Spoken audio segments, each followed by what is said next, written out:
They were the words I never thought I'd hear. I think you have early MS. My children were just 2 and 3 at the time. Would they still remember me when I was able to walk, or would they be taking care of me instead of the other way around? In my 20 years as a journalist, hundreds of people have shared their struggles and their stories with me, and they've done so because they wanted their story to help someone else. So for me to keep this to myself, to not share this journey that I'm on, would be a disservice to you and to God. That is high enough. Like any other mom, Where did the green guy go? I just want to be here for my kids. You want to get on, Heath? Call me selfish, but I really want to be fully functional too. And MS is known for taking that away. Daddy's turn. Chris and I have been together 18 years. When my wife first found out, I was just as angry as she was and frustrated, and there was a lot of crying going on. But all the tears in the world couldn't change what a battery of tests showed. My MRI revealed tiny white specks on my brain. It looks like there are probably no more than 10 or 12 here. They're called lesions. Depending on where they're located, they can cause a variety of symptoms. Some people lose vision if they have one of the lesions behind their eye. Some patients can have problems with their balance. For me, it all started with the sensation of pinpricks, the feeling of cold water running down the back of my head, blurred vision in one eye, and extreme exhaustion over the period of about 5 months. Then I woke up one day in July 2008, got out of bed, and couldn't walk. Very scared, very scared. Natural to be scared. You have visions of something being really, really bad, and you have all these visions of, is it going to be me raising these kids by myself? Imagine an electrical cord with a divot in it. The current would have a hard time traveling past this spot.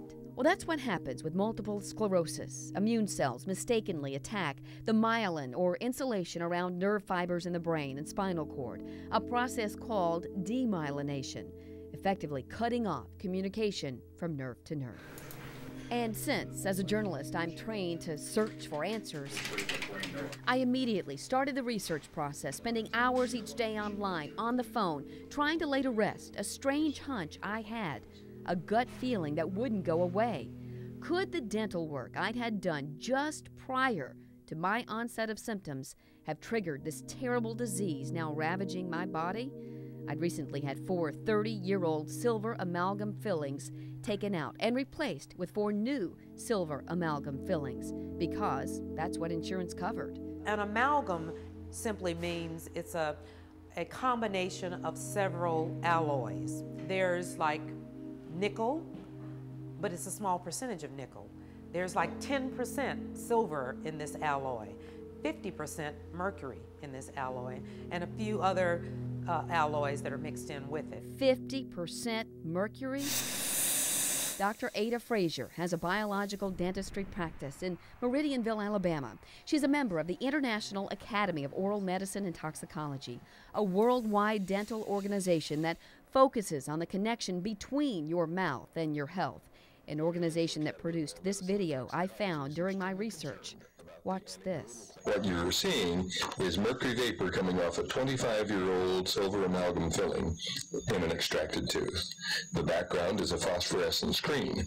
The mercury vapor absorbs the fluorescent light, and you can see it as a shadow. And I quickly learned that happens every time you chew or drink hot liquids with silver fillings in your mouth. Think about it. This is mercury. It's toxic. And anybody else, that EPA or anybody else that handles this stuff, they handle it with kid gloves. We put it in people's mouths and say it's safe. I also discovered that 100 million of these fillings are placed every year in the U.S., while other countries have already banned them as unsafe. Now, I had 8 of them in my mouth from childhood, which means I could potentially absorb 120 micrograms of mercury every day. Now, by comparison, the FDA puts out a warning about mercury in seafood because it emits 2.3 micrograms of mercury. Over time, those metals can cause disease.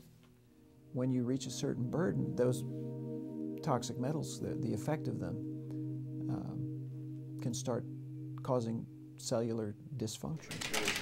Armed with tons of disturbing information and several books. Don't lean back. What was a mom to do? Wait until this disease ravaged my body enough to start on a standard medication for MS? Or choose to make myself the guinea pig and take a controversial alternative route?